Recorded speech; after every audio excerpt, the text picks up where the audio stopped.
Okay, I would like to talk this week about Jewish culture and how it's more than just gefilte fish and cholent. Rabbi David Orlovsky has a very funny thing. He says that if nobody really likes Jewish culture. People think of Jewish culture like gefilte fish and the Hora. He said if people really liked it, you wouldn't need all these organizations like promoting Jewish culture. Like you don't need organizations promoting Italian culture. He says because everyone likes pizza and baked ziti and lasagna. So we'll talk about what Jewish culture really is. But first, it says Vayeitze Yaakov in Beersheva, Vayelech Harana. Yaakov left Beersheva, and he went to Haran. So he's going away. His mother told him to leave. Esav wasn't too happy with him after he took the brachas. So he's running for his life, and he's going to Haran. He's going to go find a wife.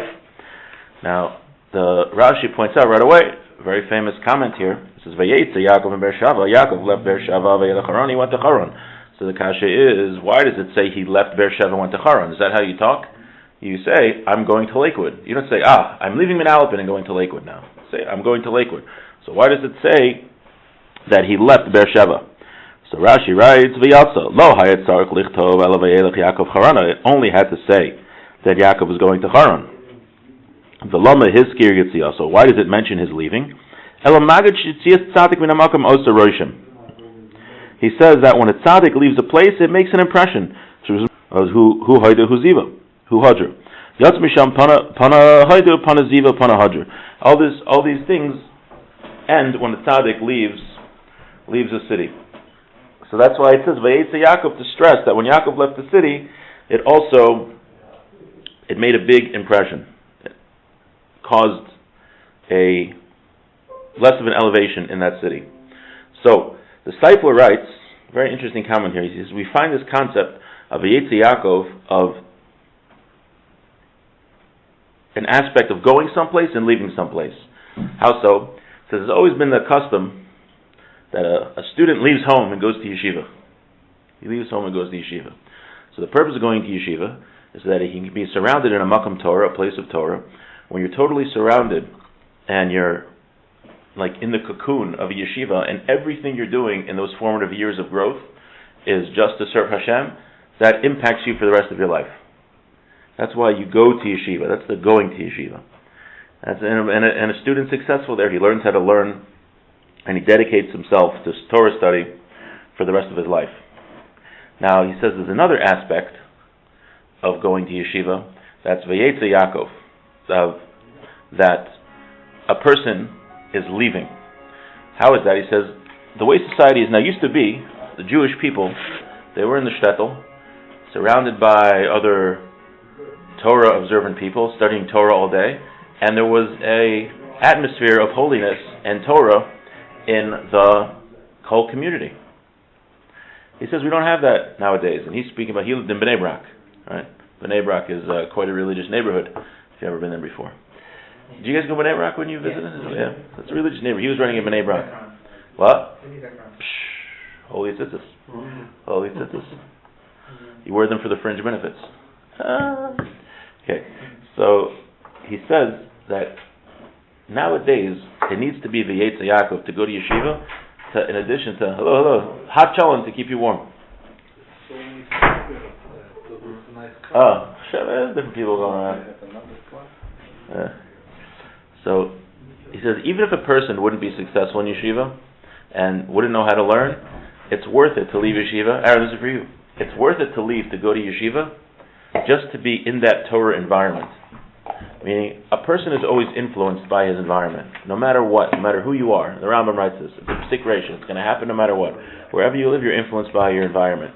So he says it's so important during the formative years of a young man's growth that he goes away to yeshiva, where he's totally absorbed in the yeshiva atmosphere, where those negative influences are mostly limited. Because secular culture, we're going to see, is very different than Jewish culture, and it's actually quite detrimental to Jewish values. So that's what he's saying. So he's saying there's going to yeshiva, this is nowadays, there's going to yeshiva, and there's leaving. He's saying even if you're not successful in yeshiva, the learning, it's worth it to go just to be in that environment and to leave from the other influences. So the question is, I have a question for you. You know the book Huckleberry Finn? You're from Russia, so it's not such a good. Okay, Huckleberry Finn, great American novel. Mm-hmm. Why don't they read that in China? They don't read it in China. Why not? A very simple but obvious question. So why don't they read Huckleberry Finn in China? What? You know the book Huckleberry Finn? Huckleberry Finn in China? Yeah, why don't they read it in China? No idea. You know why they don't read it in China? Because it's not part of Chinese culture. It's part of American culture. It's about a boy running away with a slave in the South, in Missouri. Huckleberry Finn Huckleberry Finn. By Mark Twain, right? Mark Twain. Right. In Russia, they they read it in Russia? Yeah, okay. Because it's kind of liberation, there you go. So it has the theme. Of course. I didn't pick such a good example. Okay. but I know what you mean. So let's say they don't learn about the American Revolution so much in China. All right. The reason is because it's not part of Chinese culture. The Chinese have a different culture than the Americans. The Russians have a different culture than the Americans. Every nation has a culture. So Jewish culture is different than secular culture. You know, it's good to say. People always say, especially rabbis, stay away from secular culture. I myself said, stay away from secular culture. It's so bad. It's so detrimental. But why? Let's try to figure out, see why. What is so detrimental, so damaging? Because it's about Azara. Because literally worshiping idols? Nowadays, people don't seem to worship idols so much. Not exactly but idols, but some other things which is create all that. So it's there is still idol worship in the world. Not so much. I mean, but you're on the right track with saying avodah zarah. The differences between Jewish culture and secular culture really go way back to the two worldviews of Yaakov and Esav. That's what I would like to discuss.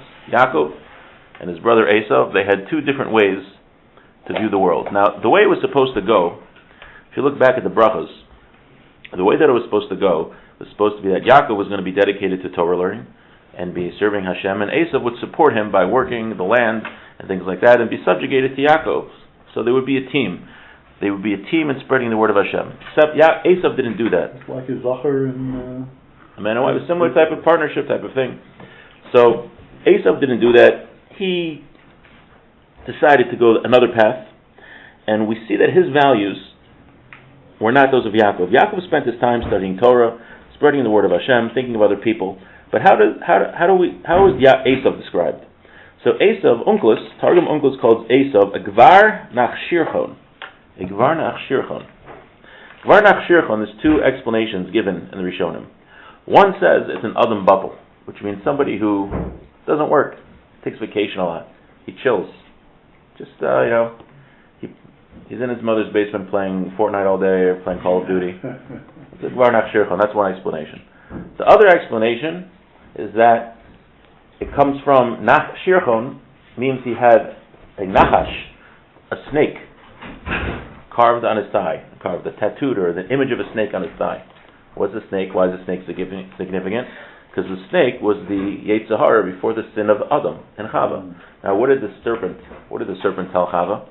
He said, if you eat this fruit, you will be as powerful as God. Being as powerful as God means that the goal was that if you eat from this fruit, you are going to be the center of the universe. You are the most important being, and you will be all powerful. And really, that's the same thing as an Adam Batel. The person, what does he view the purpose of his life is? Is his purpose in life to help others? Right, to serve Hashem, or is it to serve himself, to make himself feel important? So Esav was a gvar nach shirchon. He was Adam Batel, like the good song, I forgot who sang it, this is probably more your time than my time. Everybody's working for the weekend. Right? He's only working in order to take a vacation. When I was a kid, I was like, wait a minute, so when you're adult, you just have to work all the time because you'll have like Saturdays and Sundays off, and you go on a cruise like 1 week a year, and that's your life? So that seemed like very bleak to me when I was growing up. Like not such an exciting existence. I have a friend from high school, he just, like every other month is a different vacation he went to. Like eventually you got to get bored of it, but that's the whole point of life, is to just take a vacation, because I am the center of the universe, and the ultimate goal is that I can relax and just enjoy myself and do what I want to do. And that's the same thing as the snake. I am all powerful. I am the center of creation. I am the most important, and I am the best. And that is a fundamental machlekes, fundamental debate between Yaakov and Esav until this day. We are the children and grandchildren of Yaakov. We believe, no, that's not the purpose of life. The purpose of life is to serve Hashem, think about others, and study Torah. Esav, which is the forerunner of Western civilization, not just in the metaphorical sense, but in the literal sense. It says that Esav is the ancestor of Edom, and Edom is the ancestor of Rome. Rome, if you ever took a Western civ class, is the basis for most of Western culture. The American society, American culture is based, you go back to Europe and then to Rome. Antiquity, that's where everything comes from. And the Roman view of things is that we are here to become powerful and to serve ourselves. I mean, just look at politics.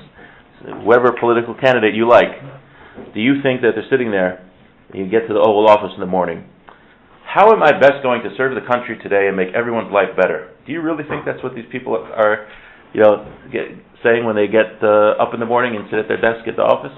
Definitely not. I don't think so. They're thinking about the next campaign, how they're going to get reelected. They're thinking, exactly. They're thinking about themselves, how to serve themselves. So in that sense, what you were saying is correct. It is idolatry. It's not serving an idol, they're serving themselves. Now what's interesting, Rome is represented by the pig. Why the pig? The pig, I believe the Vilna Gaon says this, there's two simonim, two things that you need in an animal for it to be kosher. One is it chews its cud, and two is it has split hooves. Chews its cud means because it shows this animal is content with what it has. It ate grass, brings it up, goes down, brings it up, goes down, that's what it does. Chews its cud, it's very happy about it. Right? Yeah. Also, it has split hooves because animals with split hooves are not predators. They're herbivores, they don't attack other animals. The pig, there's many animals that don't have anything. Any of these simonim. There's only one animal that has split hooves, but does not chew its cud, and that's the pig.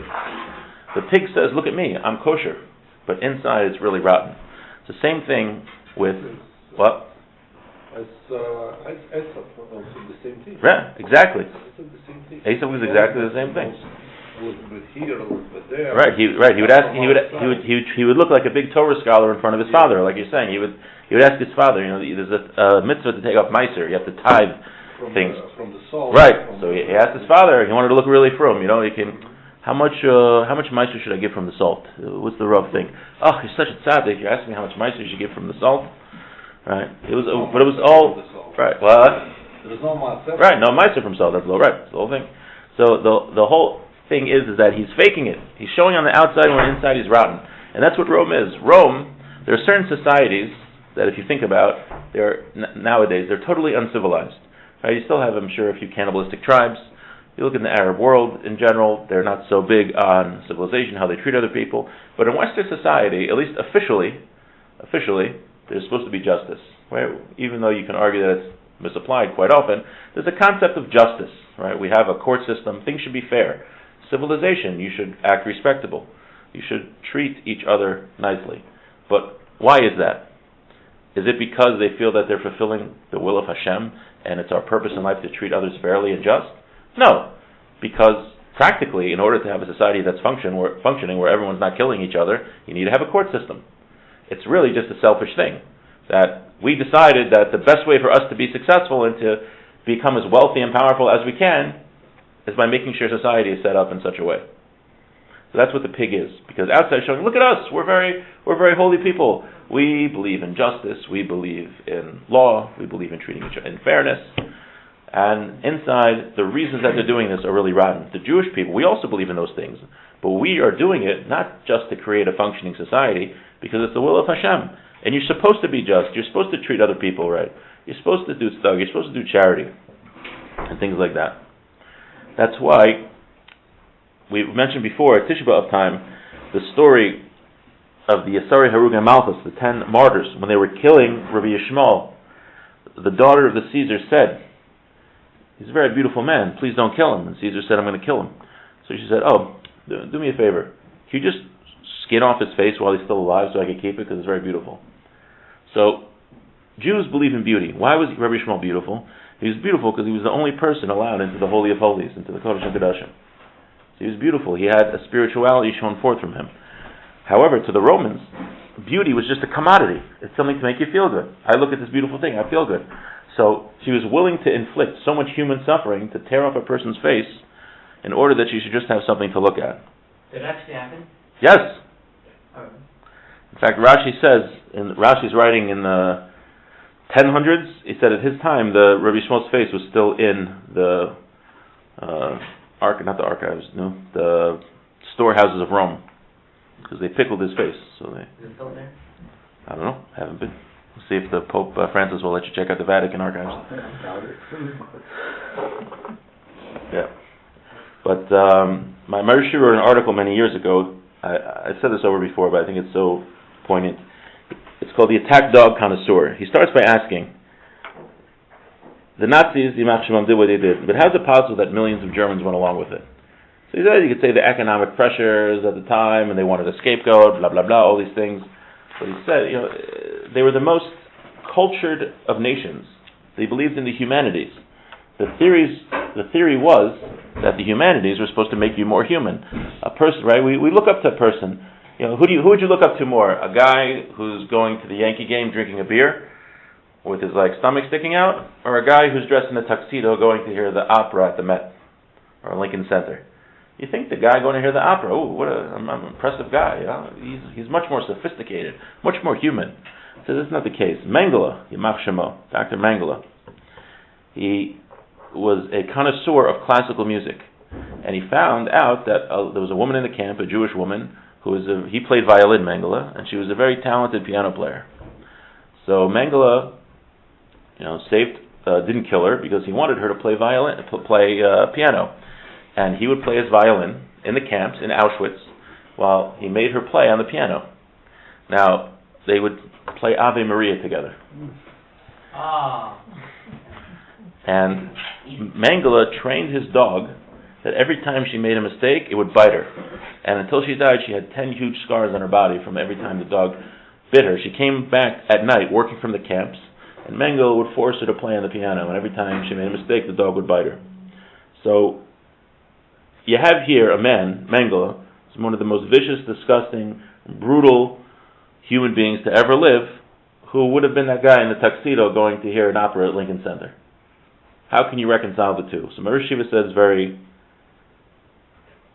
with this concept, that a human is not different from an animal because he can appreciate opera, appreciate sophisticated things.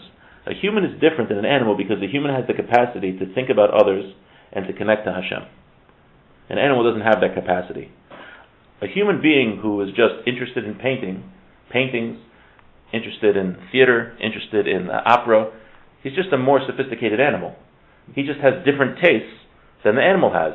But in the end, all these things are just to make him feel good. Right? My Rosh also pointed out, you don't find Jews were never big artists. Jews were only artists when it came, if it was a way to serve Hashem, to make a beautiful Haggadah, to design a pareiches for the shul. But you never saw Jews that just drew paintings, right? Morse cats. What? Morse cats. From Jews. So many. Jews that follow the Torah. Olivia Tan was a famous Russian artist. He was. He was a painter. He was Orthodox. Beautiful. I don't know if he was Orthodox, but he was. Somebody says Chagall. Chagall was. I don't mean born Jewish. I mean someone who lived the Jewish culture. They didn't. Right. You won't find so many artists. You'll find that play music. No music, but what do they do it for? What do most from people that play instruments do? They're chazanim. They play at simchas to make people happy, to do that mitzvah. They do things like that. I think I'm the only one that plays classical music. There's people. It's enjoyable if you're allowed to have a hobby to enjoy it. But the difference is that they viewed the purpose of their life was to do these things to make themselves feel good. We only use these things as a heichatimsa, as a way of serving Hashem. And it's interesting that many, my Rishiva and others point out that even spirituality is a commodity for them. Even spirituality, a connection to Hashem, is a way to make themselves feel good. Right? You can even pervert something like that to make it serve yourself. It points out in last week's parsha, it says that Esav married, in addition, he was already married to the Canaanite women, but he married daughters of Yishmael. And the daughter of Yishmael, and it says Al Nashav, meaning he didn't divorce his first wives, but he additionally married the daughter of Yishmael. Now, why is that significant? Because Esav also wanted, he wanted a spiritual aspect to himself. So, the daughters of Yishmael, Yishmael's a child of Abraham. There's something there. Yishmael had something, right? There was a spiritual component to him. He's coming from Abraham. So yeah, I want Canaan. I want to serve myself, the pure taiva, the pure pleasure fulfillment. But I also want a little bit of spirituality because that enhances my life, right? That's what we have to be careful when how we view Yiddishkeit. We shouldn't view Yiddishkeit as, I go to shul because it makes me feel good, and that's why I go. It's good. It is good that makes you feel good, and I'm not saying don't go if you whatever. But the point is that we're going to shul to serve Hashem, right? This isn't just like we go to the opera, or no one goes to the opera, or whatever. They say yoga. You do yoga on Tuesdays. I do yoga here. You go yoga on Tuesdays, and I go to shul on Thursdays. No, that's not the way it is. No, there's nothing wrong if you do that, but we have to remember what's the reason we're doing it. That's what I'm trying to say.